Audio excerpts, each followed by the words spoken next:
پسې رادیو کلید نه دی چې خپل سوال باید مطرح کړي. مننه. تشکر. من محمد فصیح متوکل، خبرنگار رادیو کلید هستم. جناب رئیس صاحب، از آغاز گفتگوهای صلح تا کنون گروه طالبان حکومتی که شما در رأسش قرار دارین به عنوان اداره کابل عنوان میکنن.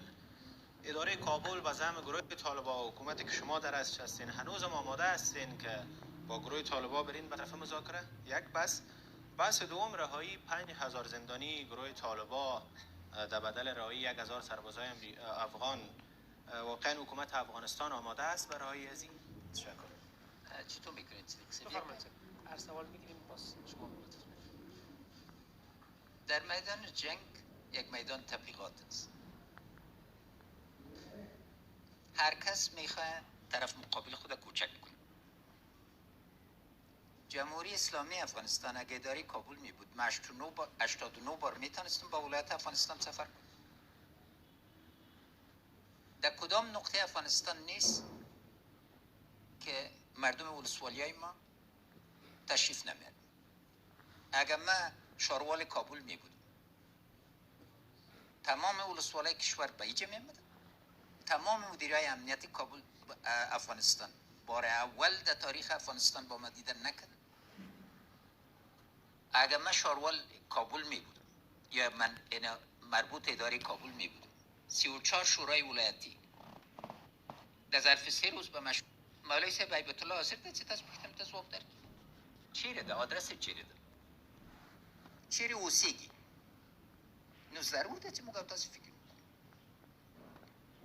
هیچ نوع تعهد بر رهایی 5000 بندی وجود نداره. ما بار این موضوع را به صورت شفاف با دکتر صاحب خلیلزاد و تمام مقاماتی که شریک ساختیم. این حق قانونی و جزء خود ارادیت مردم افغانستان است. تقاضا شده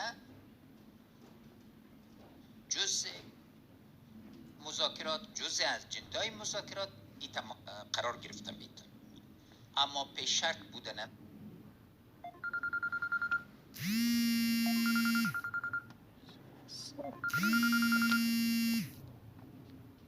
ملت افغانستان باید اعتماد داشته باشه که کسی که رها میشه مقابل از این ملت استادگی نمیکنه، پس به صلاح مراجعه نمیکنه و از نگاه تنها تکنیکی رها کردن 100 نفر وقت کار داره، مانده 5000 نفر.